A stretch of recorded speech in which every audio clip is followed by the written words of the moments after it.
nice long walk up to the stage. Well, thank you everyone for being here. I hope you've had a really fruitful morning. Obviously, I started the conference by talking a bit more generally about how to conceive of AI, so I'm so delighted actually that we have this panel here today where we get a little bit more into the details. They're all innovators doing fascinating things, and in fact, the panel is so diverse in terms of their applications of innovative technologies in the agriculture sector. So I'd like to ask each of my panelists to briefly introduce themselves, and then we're going to get in discussion. We have time for questions at the end, so put your questions into Slido. But Thijs, if you could perhaps start. Sure. Hi all, my name is Thijs van Leeuwen. I'm a Senior Director of Product for a company called Planet Labs. Planet Labs designs, builds, and operates the largest constellation of commercial Earth observation satellites. Small sats, size of a book, basically, but also slightly larger, size of a fridge.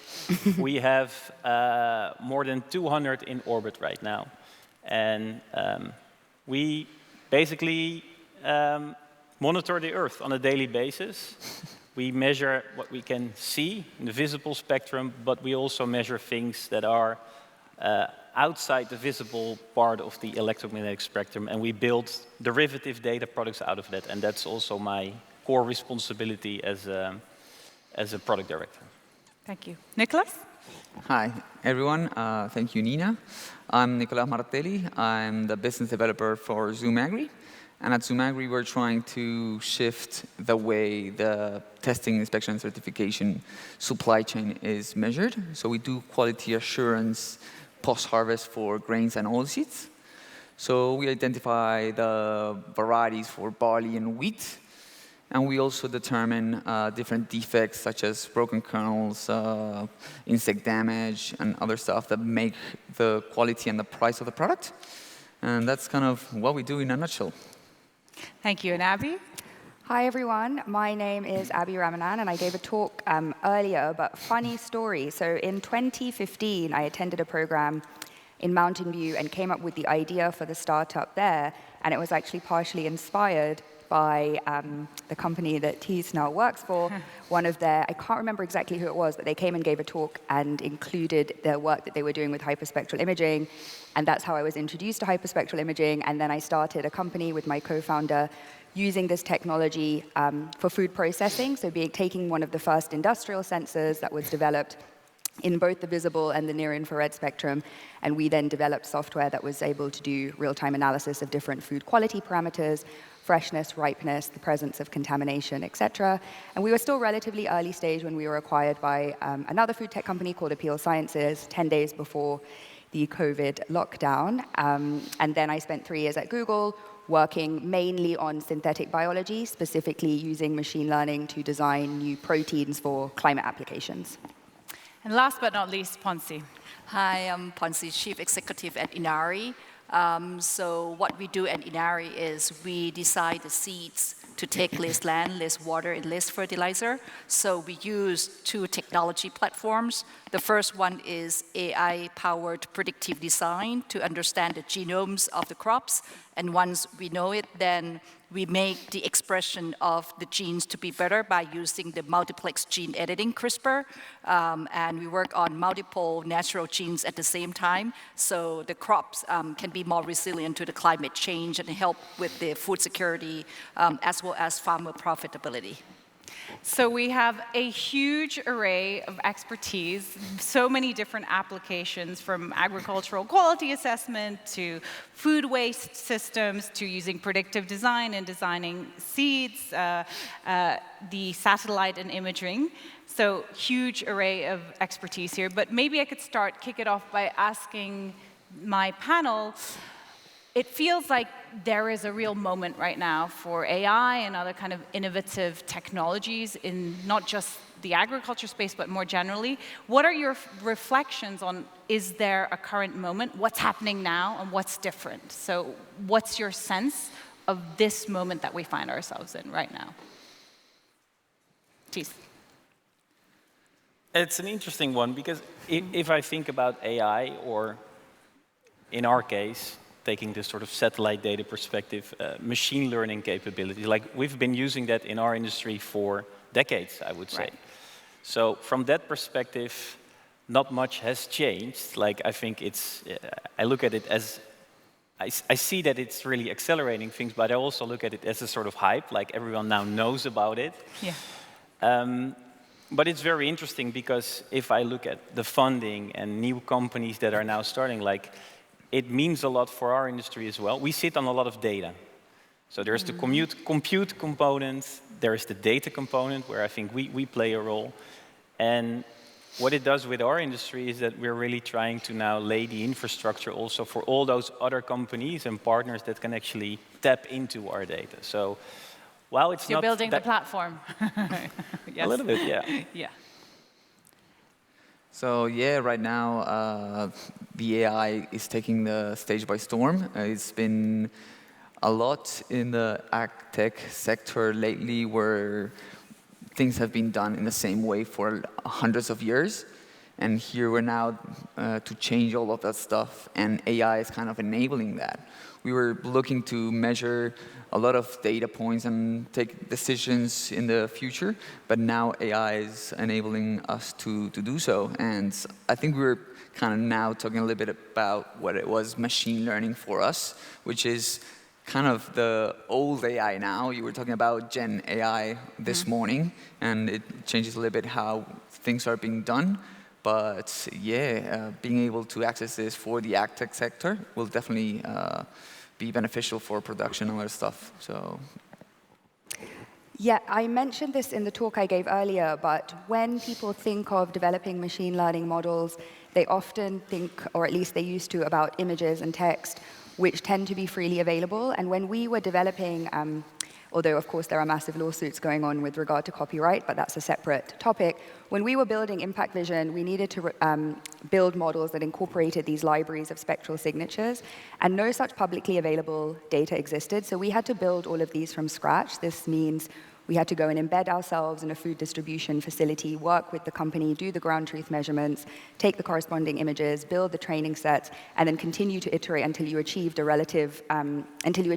level of accuracy that was satisfactory. And then there is the whole set of challenges with integrating inline. So I would still say that some of those difficulties, and I think Ponsi can talk about the challenges from the seed side, do still exist. There are not publicly available data sets. You have to build these from scratch. Then there are constant challenges with calibration, maintaining accuracy over time, etc. The second point I would say is I think we really need to think about agriculture also from the human standpoint. It is one of the most dangerous industries to work in. After mining and construction, it is the third most dangerous industry. The majority of small farmers, even in the US, without even looking at the global south of specialty crops, do not make a profit. They are living close to or in poverty. And how are these innovations being designed to ensure their livelihoods can also be protected? Because there are billions of farmers that live in the world today. They're a very significant political base, and these decisions that we make regarding technology have impacts on their livelihoods and how they then operate socioeconomically. And I think it's really important that they are included in the process of designing these technologies. And the conversation is not just how do we decrease labor costs. Like, these are people, and their needs should also be considered.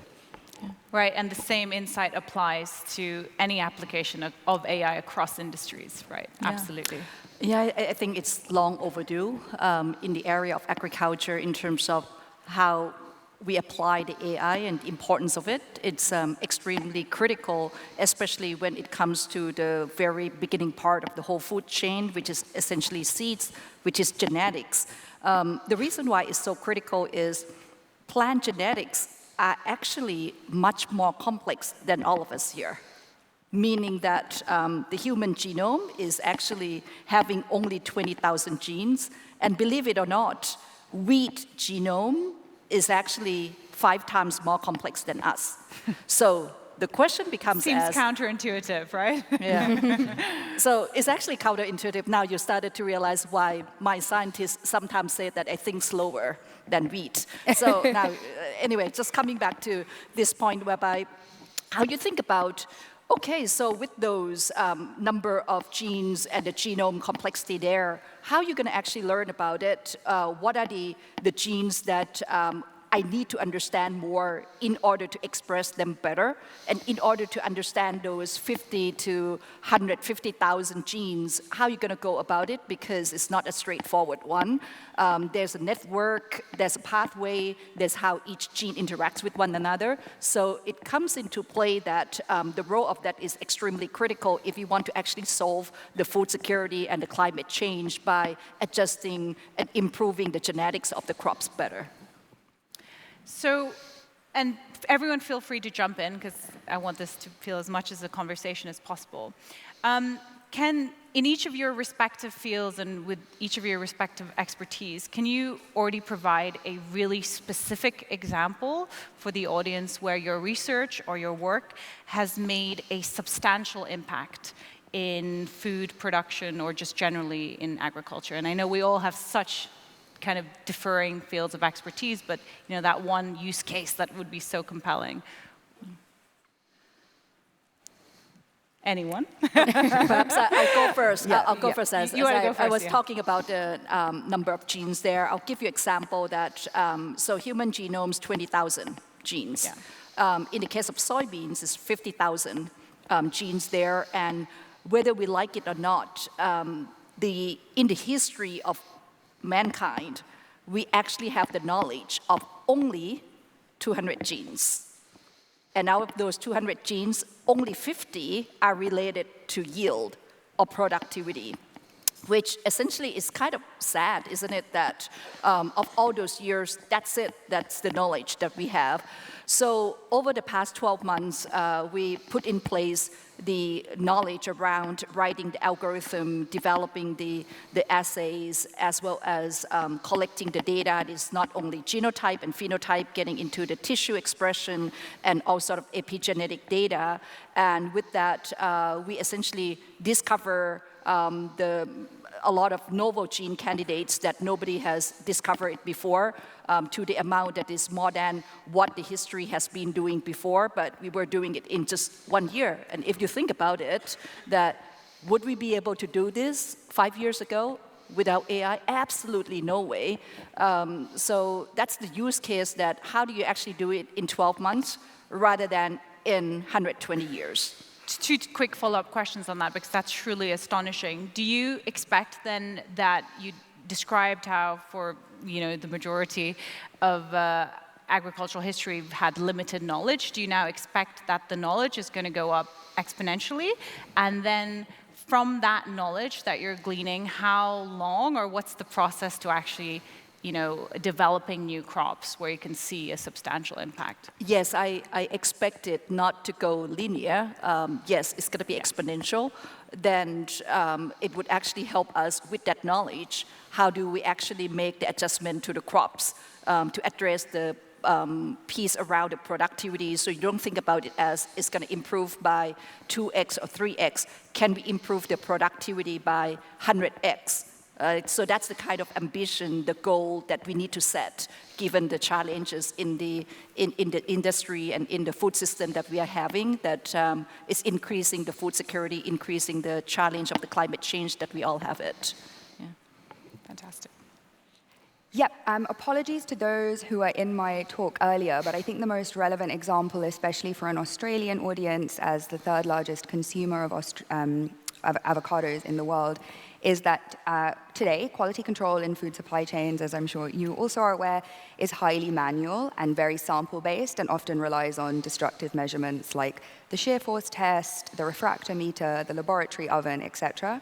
So we were developing a tool in conjunction with a large distributor where from a hyperspectral image, you would be able to determine the dry matter content of an avocado, and this model is built by referencing against a set of ground truth measurements and then over time adding more images so that you can do more and more discrete classification. The challenge with that destructive measurement is that you're testing 1 in 1,000 or 1 in 2,000 samples. And if there is, for example, a change in seasonality between two regions, Mexico and Peru, you get a lot of variance in dry matter, you get inconsistency in ripening, and then it results in a lot of waste. So a food service company in the US sourcing 50 million avocados a year, 30% is getting wasted. at the restaurant level. 30%? 30. And that, for produce, it's actually higher. It's closer to 50%. But a third of the food in the world today is wasted. For produce, like I say, it's higher. And not only is it the waste that goes on to generate, a vast amount of carbon emissions, about 8%, it's the land and the labor and the energy that goes into producing food that ends up in landfill. So it's just, this is sort of a catastrophic misuse of resources. And so you have this inconsistency in ripening, and then you get high rejection rates. What we were trying to develop is a tool that, when integrated inline, would allow every single avocado to be scanned. You can sort then into buckets within discrete thresholds, and then you can ripen more consistently and deliver more product in specification. For avocados, that's of greater importance at food service, but grocery today operates on a first in, first out basis. There isn't really a more sophisticated way to understand quality, so hopefully you would also be able to drive more impact at that level as well. We developed a prototype of that system, but I think it has great potential when integrated inline to be able to offer 100% product coverage. And I would also say, just quickly on the point of AI, subsequent to Impact Vision, I worked at Google for 3 years, and most of the time I spent working on proteins. So proteins are fundamentally comprised of amino acids, or at least the primary sequence, and that's comprised of text. And so there's a lot of discussion around the use of large language models for applications for prose, but actually you can apply some of that same underlying logic with relation to language to constrain the search space and try to come up with more functional proteins, because today that combinatorial space is very, very large. It would take trillions of years to experimentally test out all those different combinations. Can you try and use language models? And there are many papers being published on this. There was one 2 days ago, in fact, about the use of a toolkit for the use of large language models for protein design. And so it really can help to make that combinatorial space much smaller so that you're more likely to come up with a functional sequence that can actually provide, a better enzyme for carbon capture, or a better plant-based protein that's more likely to meet a certain flavor profile, et cetera, et cetera. So that's just another application that's kind of linked to agriculture or food. Well, I mean, that is just so fascinating, proteins being kind of the biological building structure of life, and the fact that thanks to advances in AI and AI models, we've pretty much been able to simulate a lot of the protein structures and how this can be applied. But I mean, just going back to your point about food waste, and I find the avocado example fascinating, 30% wasted, and you said 50% for other kind of fresh produce. So what are the barriers to implementing the technology that you're building if it's so manual and there's such high waste margins? Like, what's preventing this from becoming widespread? That is an excellent question. I think the food industry is obviously low margin, high volume. It's a relatively conservative industry, and they don't have the kinds of R&D budgets, or perhaps the appetites, or frankly the means for investing in R&D in the way that perhaps other industries like pharmaceuticals do. I also think it's generally much harder for food tech startups to fundraise, although big congratulations to Inari on a successful fundraise announced last week. Yeah. How much was it? It was roughly a couple of weeks ago. You're right. Yes. So just want to take a moment to congratulate Ponsi and Inari on what is very challenging industry to fundraise in. So yeah, huge congratulations and very exciting. But not yes, like building large language models where you get $4 billion in a month, right? Congratulations. Well, yeah, exactly. Yeah. So I think that there are barriers on the industry side, and then there were also challenges in raising the required amount of funding to commercialize this technology at scale. And there's like a kind of broader discussion around the best types of funding models to commercialize technologies in industries that have big kind of sustainability goals. But I will sort of hand over to the others to comment further. Yeah. Yeah, that's okay. We have 2 different products at ZoomAgri, where one of them is for quality assurance and the other one is for variety. And the one for quality assurance touches a little bit of the points that Abby was talking about, the avocados, not for waste purposes, but yes, when it comes to trade and being able to know what you have. So it empowers the growers and the bulk handlers to be able to run the sample through the devices and be able to know what defects are there, so they can trade on a more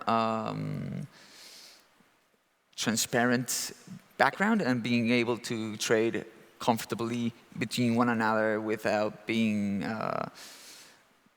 challenged by the other side. And also, this could be applied for biosecurity. Was talking this morning, Hon, about whenever you're importing or exporting things, you don't want different weevils or different plant materials to be exported to other countries. Especially here in Australia, where a lot of the agriculture and animals are endemic, and they're only from here in Australia. And the other one, the variety, has a very nice application here in Australia, where the breeders develop the seeds and able to enhance the productivity of growers year by year, increasing yields. And they do this by research and development. And the way they have to fund this research and development is through the endpoint royalties, which they collect once the seed is sold, and it's on a ton basis. So what we do is we identify the right variety, so they're able to collect the rightful royalties for them. And in that way, they increase the amount of royalties that are collected, and they can put that back onto the system and put more into research and development, such as Ponsi, to increase even more the yields and thrive the growers that maybe are struggling in some areas. Thijs? I think there are a lot of examples to talk about, but I'd like to emphasize, like, we're a satellite data provider, so we try to transform raw satellite data into more valuable products, but we will never walk the whole value chain ourselves, so we always need to work together with partners to get there. Who are the main partners that you work with? It's very diverse. And I must say also from our perspective, there's still a lot to explore, so we try to be as horizontal as we can. Do you work with the big tech companies? Also, yeah. An example I'd like to give is related to ag insurance. So we partnered with the second largest reinsurer of the world, Swiss Re, from Switzerland. And we worked on a satellite-derived insurance scheme to cover drought. So farmers and producers, they can sign up for this product, which is, it's not even hybrid, it's fully controlled by satellite data. And I think it's interesting to mention that because it's now rolled out in over 28 countries in the world, so it's really picked up. But the development of the satellite-derived product itself was not really the issue, and there was machine learning involved, satellite data, complex fusion. It was really, in the end, sort of the education we had to do to the farmers and the producers. How do you bring such a product, which is based on new technology, to the market? And I think we spent more than 4 years together with this reinsurance company to really educate and be open what it is, what it not is, the complexity of the sort of the black boxing of certain ML technologies that we were using. And it was interesting because the development of the product itself was not really the issue, but it was really bringing it to the farmers in the end and convince them. And openness, validation, peer-reviewed scientific publications that you can refer to, that was really part of this whole process. So it's a successful product right now, but it took quite some time and education to get there. That's really interesting because that's, again, a kind of consistent theme that I've been hearing today, which is that you can prototype and build these really successful and innovative technologies, but ultimately what's failing is sometimes the the investment to scale, also convincing those who it's designed for to use it, because they might use it and be like, I don't like this and I don't see the value in this. How are you thinking strategically about both scaling, some of the really innovative products that you're building, and ultimately convincing those who it's built for that this is of value to them? We believe in partnership. We believe in collaboration. We have a swim lane whereby we're seed design company, so we're good at applying AI. We're good at multiplex gene editing.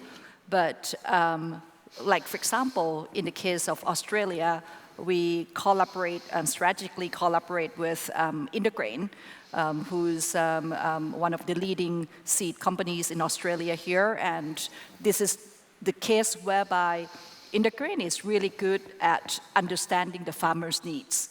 Inari is really good at understanding the architecture of the crops. And so we can learn more, actually, okay, these are the areas that I need to go find the genes that may affect certain part of the architectures of the crop.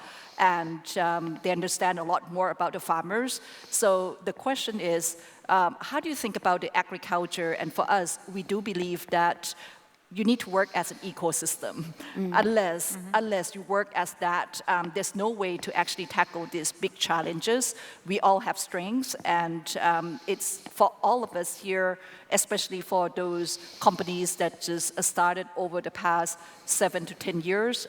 We like to leverage the relationship that the bigger companies have the customer with the farmers more. So that's essentially how we think about scaling it up. Yeah. Please.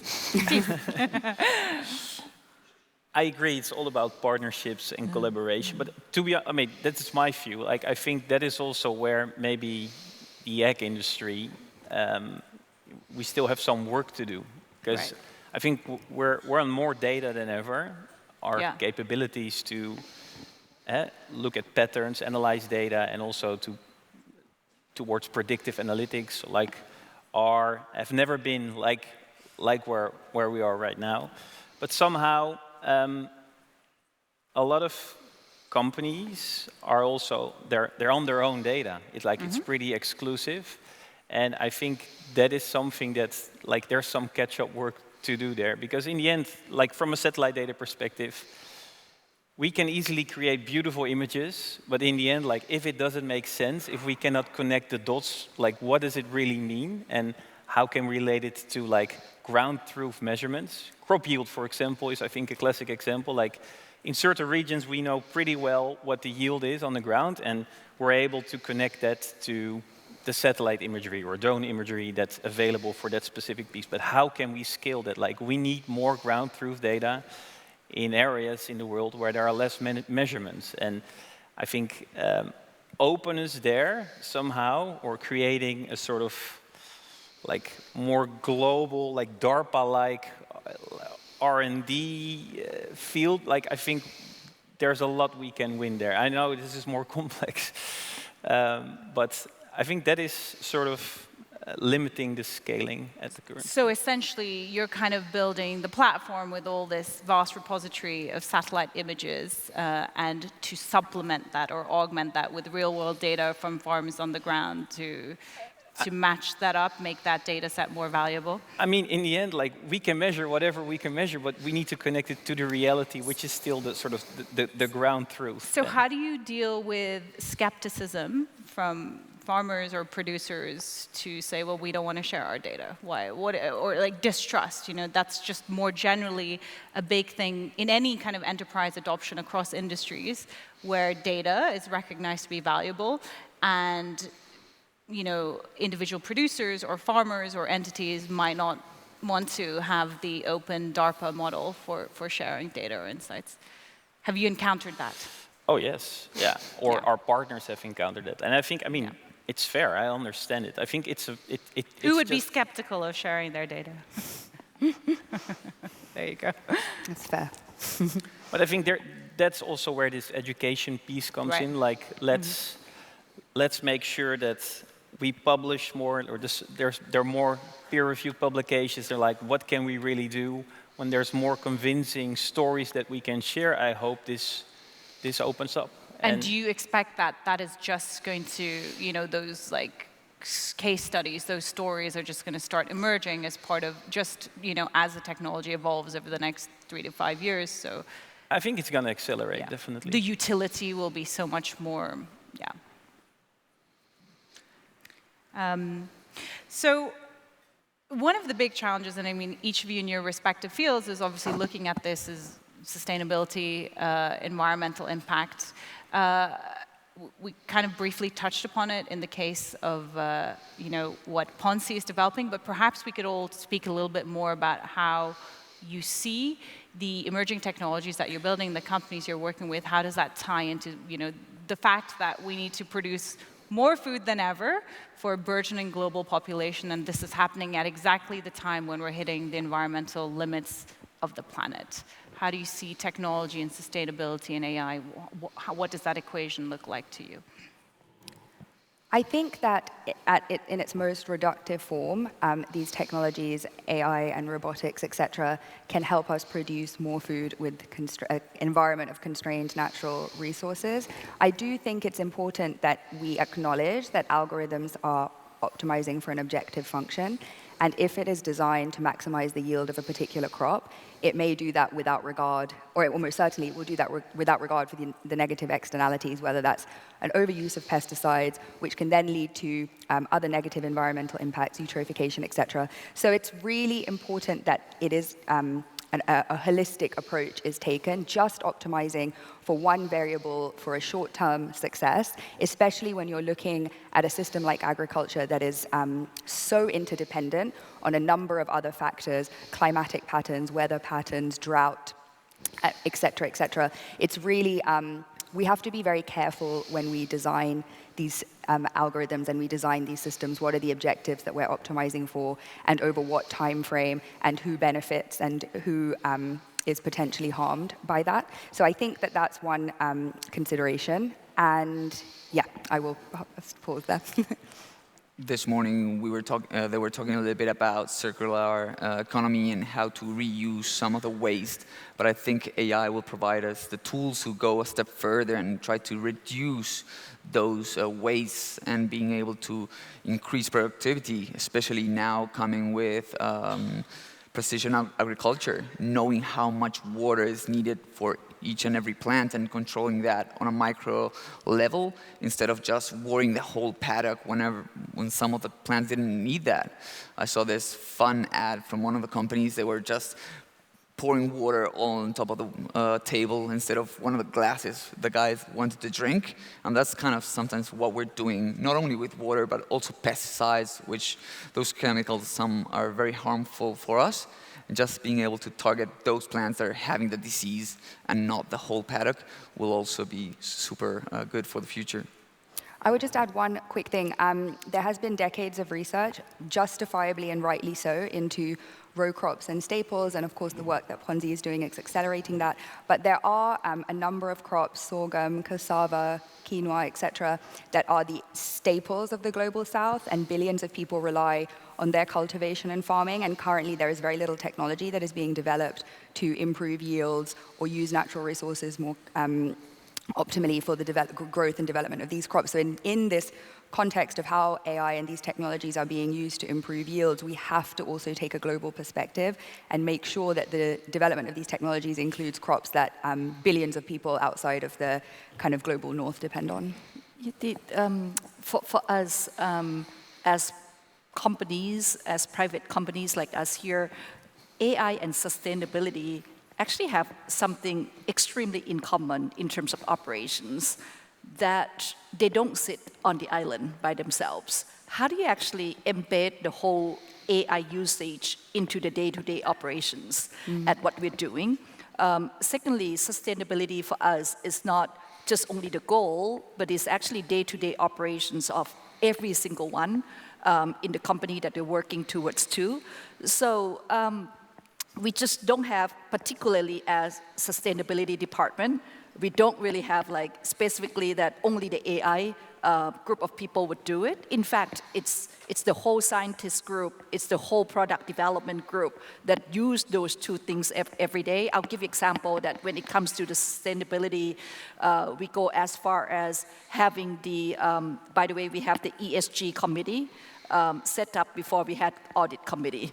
So Howard W. Buffett is chairing our ESG committee there. Then any product development for us, if it doesn't actually create the net positive outcome, we wouldn't advance that product. So then when it comes to the AI, same logic as well, that the AI is actually not the AI for the sake of AI. How do you actually use, and for us, we are science and we are biology company, and how do you actually use AI for biology, and we start off with what questions that we are trying to solve. And then that's probably the most important thing, rather than saying that we do have AI. What are we going to solve it for? So that's the same thing that, but we have the list whereby, okay, this is the problem that we're going to solve. How are we going to solve it? We always ask the question, what if? What if we could use AI to solve that? Could we do it faster? That is not 2x, 3x. Can we do it actually 1/10 of the time? So that's the kind of thinking that we have in terms of the operations. So, I mean, you touched upon something really interesting, Abby, which was kind of like how we have to take this in global context, and there might be some winners and losers. So how are each of our panel thinking about this? Obviously, with these innovative technologies, do you foresee a situation where potentially, big producers are going to benefit the most because they have access to data, they have access to software and systems, robotics, and it's going to disproportionately impact and harm smaller producers and those in the global south? Is that kind of a very real possibility, or is that the potential worst-case scenario? Who are the winners and losers of all the disruption and innovation that's coming? What do we need to be aware of? Well, as you said it this morning, I think the big tech is, I guess, are potentially the big winners here. I think, let's hope and let's aim for ethical standards where also the big tech is taking a leading position, so we can make sure that everyone will benefit in the right way from like all the advances that they are giving us. And I think that is a challenge by itself, because innovation and regulation, there's always a gap, I would say, specifically if we talk about global regulation. So it's really about values and good governance for like the current big tech and also the current innovators that are active in this field.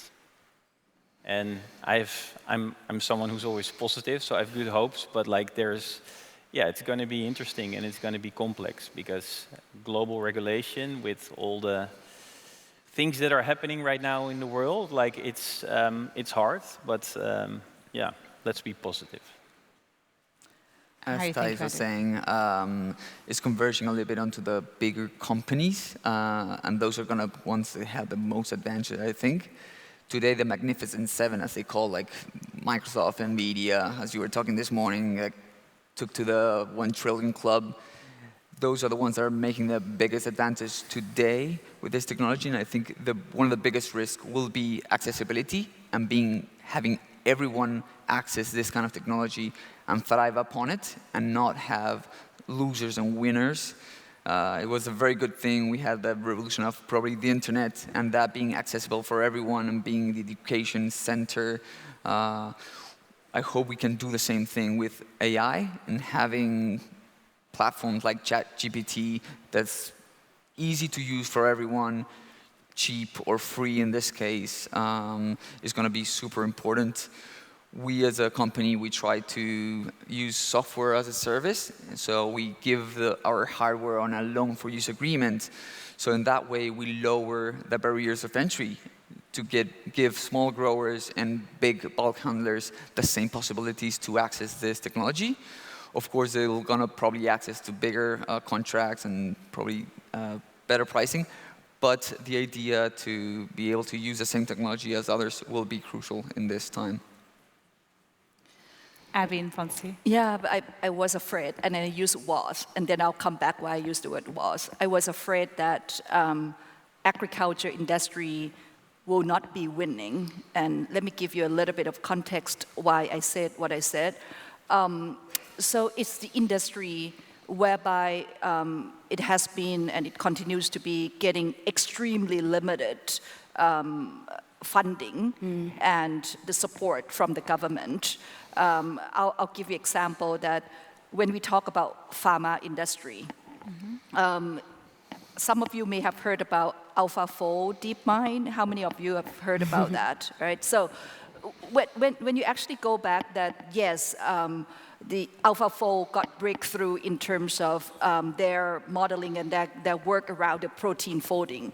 But if they had to do it by themselves in collecting the data, getting the data on those protein, it would have cost them $12 billion to get the data starting point. But if you look at the global investment on how do we get the human data, human genome, it's just right there, right? Whether it's from the government, whether it's coming from the foundations that put the money together. But then when you turn it around and look at agriculture, how much of those that got put into agenda of the government around the world is actually quite limited. And I would love to call for action that around the world, how we can actually put food and climate change into the top of the agenda.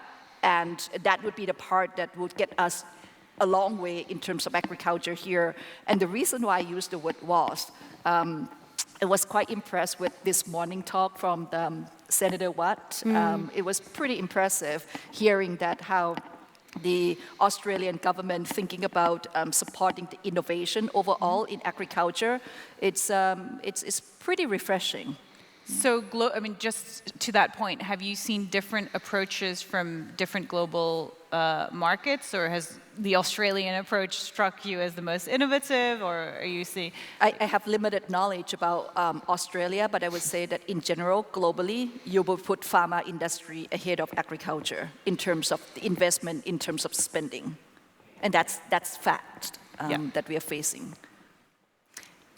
I would say that, especially for smallholder farmers, I used to work at the Fair Trade Foundation and I worked on the global banana supply chain, and the request at that point was simple. There are certain products that are sold in the UK purposely by retailers at a loss in order to get people in through the door. However, the retailers who already have a vast amount of dominance in the supply chain, part of the goal with Impact Vision was to introduce greater standardization and a time-stamped measure of objectivity at every stage of the supply chain so that a retailer can't arbitrarily, based on a visual inspection, reject a ton of a particular a product or up to 10 tons or whatever it might be.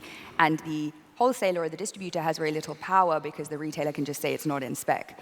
And there aren't massively objective ways to determine that. So we were trying to empower other players in the supply chain to have greater agency and more objective information to be able to make that decision.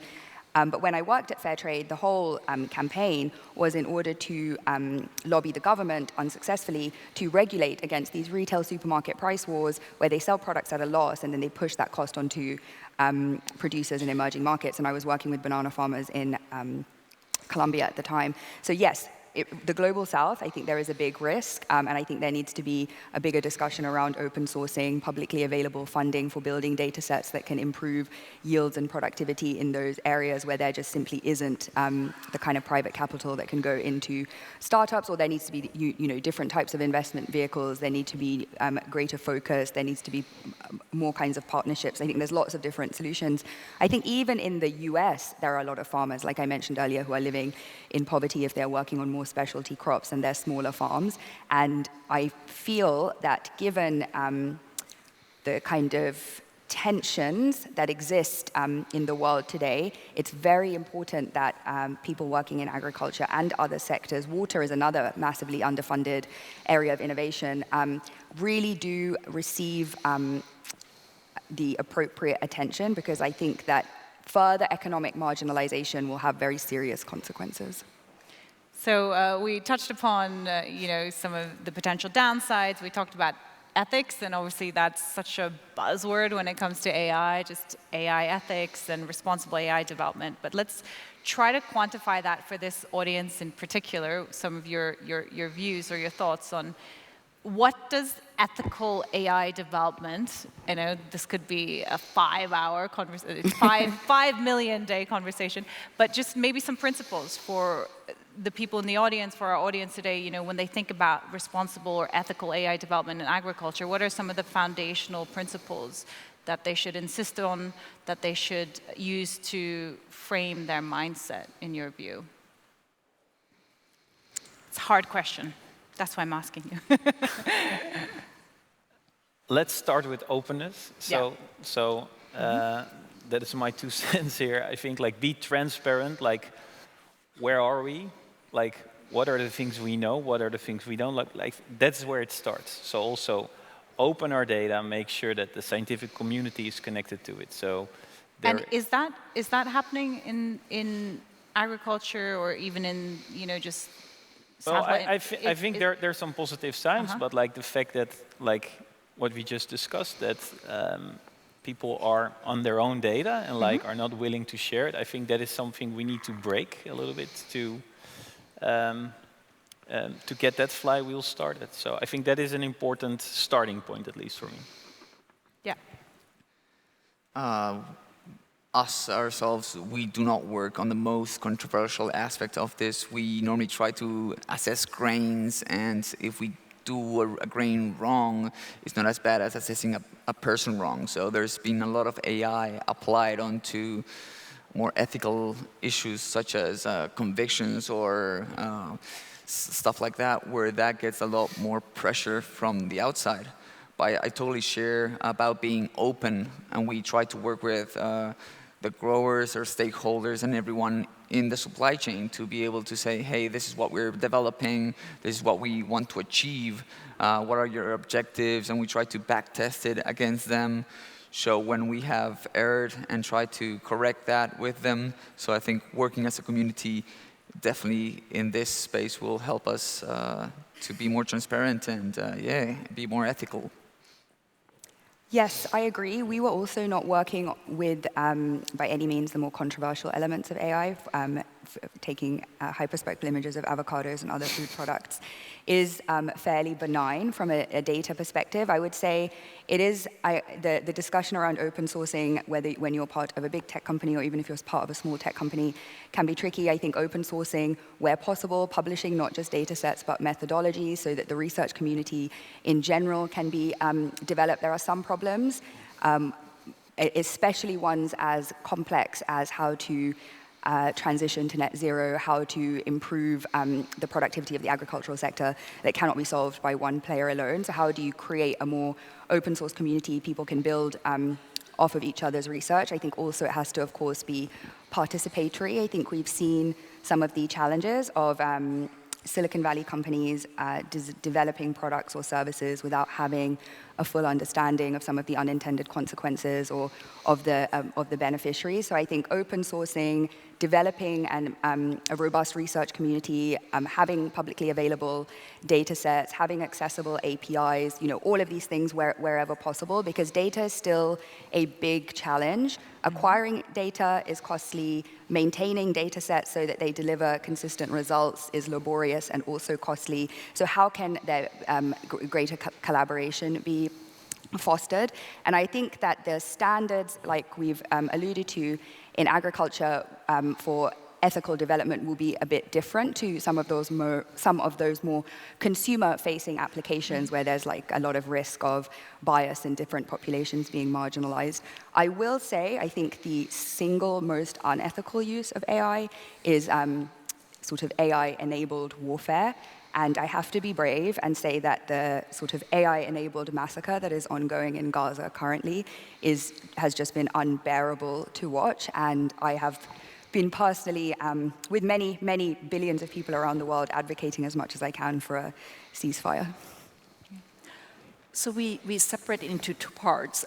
One is the AI that we use, the off-the-shelf tools.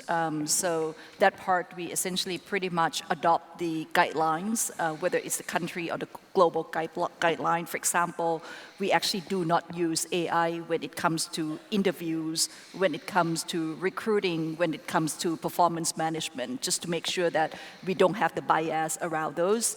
Then there's the core part of the business when it comes back to the predictive design for us to discover the genes. That part is the responsibility of the companies that we all have to step up, because we are pretty much the expert of what we're doing. Whatever we do there when discover the genes, we don't jump right away that we take those genes and jump into the product. What we do is essentially the strict part of the process of still testing it in the greenhouse, still needing to test it in the field operations there, and that's the responsible part that we all have to step up and make sure that implemented. Thank you. Okay, I think we are now going to open for questions. So we have 10 minutes for questions. Let me look at my little, as I hope people have been asking in Slido. I actually don't know how to access the questions. I love it. It's always like you're talking about super advanced technology and then Zoom fails to load. Or they always used to joke, Slido. AI is easy and AV is hard. Exactly. So whilst we wait for someone to help me with Slido, perhaps I could put something else to the panel, and that is, what in your view is the single, or not, what are the most important, if you could impart some advice to the audience on a mindset or what they should do, some practical advice, what would it be? Just going to head in with an easy one. I encourage everyone to head into AI because this technology is coming. It's around the corner. I encourage everyone to start playing around, even if it's in a ChatGPT stance, and then work your way up and get to know what can be done, what cannot be done, what applications will be useful. So try to get as much AI experience as you can because this is going to be shaping our future promptly. So, if you run your company's operations, just same thing, encourage your team to use it as much as you can. We actually ran, like, for example, AI Summer program, whereby we asked everyone to actually use ChatGPT and see what are the use cases that each one of us could do. We put it in the Slack. Whoever they come up with the largest numbers of application, or who actually came up with the most creative ideas of using the AI, actually will win certain prizes there. So you can actually see that the productivity, since we ran that program for 6 months now, is actually quite amazing in terms of the productivity that has gone up in the company. Okay, here's what Slido is working. So how should we get started with AI? A general question. How did you start? If anyone has a... Yeah, I can go. I was in a tricky position because I was not an engineer, I was not from the US, and I was working in quite a difficult, a field that has been slow to adopt. So one thing I will say that really helped me was taking part, and it's the reason I'm here today, and big shout out to Natalie, taking part in programs like Food Bites. We took part in the inaugural Terra Accelerator.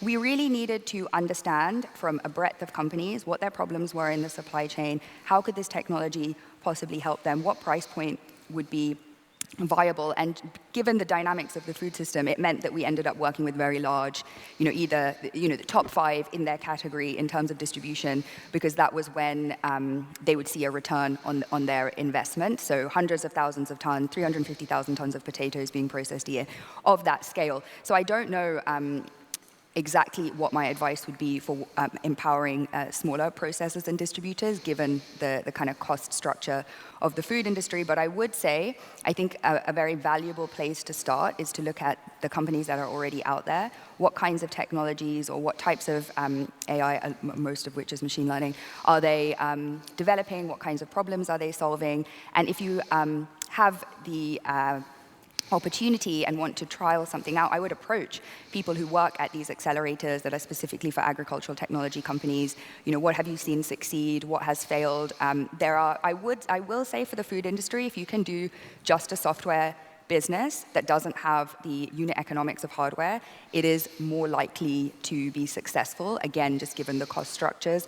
And I did a hardware software business, so I feel the pain of trying to do those integrations in food processing facilities. But companies that, for example, are using historic grocery store data to do predictions for inventory management, et cetera, are doing well and experiencing software margin growth because they don't have that additional hardware complexity. Got one for you here, Thijs. What can your satellite data see that would most surprise us? Sorry, what? What can your satellite data see that would most surprise us? It can see what we cannot see. Wow. No, it depends on the sensor that in the end you put up, and I think there's a lot of development there as well, but there is a whole spectrum of things that we can measure, and I think that's the cool part of our business. Like, there is a lot to explore there as well. So every object, every crop has its own spectral signature. So there's a lot to explore still. Here's a good question, more generally for the panel. How can you be transparent about AI when it's essentially black box technology? Can you repeat the question again, Nina? How can you be transparent about AI when it's black box technology? Flummoxed, no answer.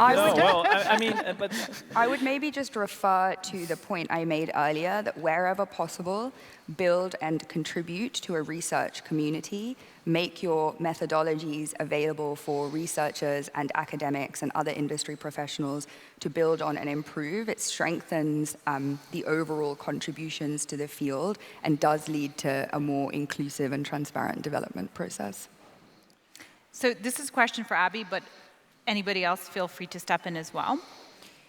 The best example of social impact and AI applications in rural agricultural communities. Wow, that is a great question. Does anyone have any thoughts? The best example of social impact and AI application in rural agricultural communities. I think a lot of people right now are a bit in panic mode because, as you suggested this morning, is AI challenging now what is intelligence, and is that overcoming our intelligence as humans, and is that going to leave us without jobs? And I think that's kind of one of the fears out there, being job displacement. But I think this in a more positive way, where this is a job transformation. There's jobs being created on this. So we developed this technology for grain analysis, and there's people that used to do that grain analysis, but a lot of the people out there will be able to know how to use that machine and be able to use their time more effectively, or train themselves to give maintenance to that computer or that software, and new jobs will be created, such as we have seen through the past years.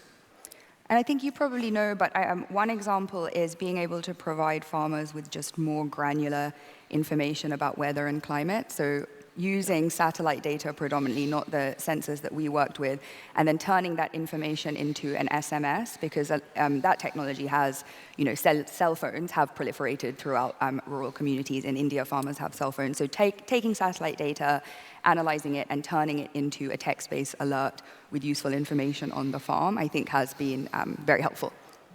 Yeah, and maybe to add, like the example I gave around like insurance for certain perils like drought, I think that has a very positive effect on the rural areas as well. Like now there is the capacity actually to get an insurance for a certain peril. It has a positive effect on how they take care of their land, and I think that is a good example to mention here as well. I think it's actually an important tool to level playing field for all areas. Because without AI, you would argue that it's pretty high cost to develop any product. So where you would go first is where you would actually get the highest margin. But then when you actually can bring down the cost significantly, like in the case of us, the cost is quite pretty much 1/10 of what previously has done in terms of product development, then you can actually tailor to any parts of the world. And what's your sense, that it would be more leveling the playing field or exacerbating divide based on who has access to key software or infrastructure or knowledge? Like, because the pendulum could swing both ways, right? Yeah, I'm a bit optimistic in a way that it comes to the applications. It's not only the data by itself, it's not only the software by itself. So the more that we could actually, in fact, it goes back to the call for action that I would have for any government, that how do you actually get that to be even better in terms of level playing field, in terms of having the data access, then you would have a lot more innovations. So we've heard pretty consistently today, from myself included, that data is vital, fundamental, essential. And this is a super interesting question because I was literally speaking to someone the other day about synthetic data. That's AI-generated data, which I know is already being used in lots of kind of critical industries where it's very important to be anonymous, like in national security, in healthcare. But is there a place for synthetic data in agriculture too, and what does that look like? Absolutely, yes.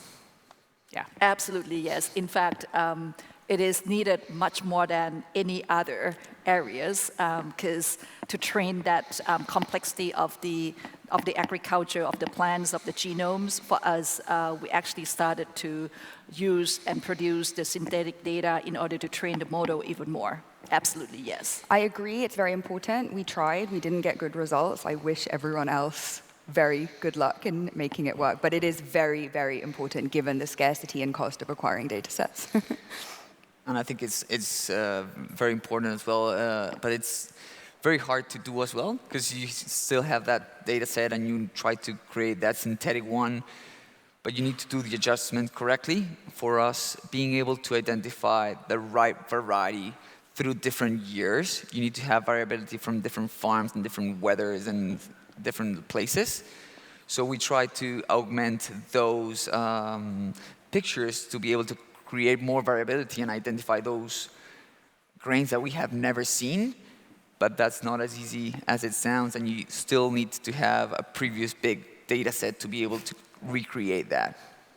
It's like Inception, right? We don't have access to the real data, or it's not structured, so we can use AI-generated data. So is there like a philosophical question about whether, if the more and more we rely on synthetic data, is there a point where it eats itself because there's no more insights that can be gleaned from something that's consistently synthetically generated? Or is the research community of the view that actually the quality of synthetic data sets is going to improve rather than... I think it's a very different question for agriculture versus data from people. So AI creates incremental improvements to the AI tech stack, but also enables new ways of growing food. How should industry bodies, incumbents, governments, and researchers engage with new generations of AI-first and robot-enabling farming methods? That is a perfect question for 16 seconds to go. It's blinking at us. Go. Okay, we are unfortunately at time when we have so many other questions. I wish we had had more time for the questions, but to end, to the panel, thank you. And what's your last piece of advice, or what technologies are you looking at that you think is absolutely going to change the agricultural space in the next 5 to 10 years? What should we be watching out for, or how should we be thinking? Farming from space in 15 years from now. That's a big one to follow up. I was thinking we were using machine learning, and now how to apply the generative AI for the farming industry will be kind of the next challenge in the agtech sector. Optimizing photosynthesis through improving the underlying enzyme mechanism. Exponential knowledge about genetics, so we can unlock the full potential of seeds. Wow. So thank you so much. This is an extraordinarily innovative, exceptionally talented panel. As you've seen, they have such diverse areas of research and interest, so please follow up with their work. Thank you so much for joining us. Thank you.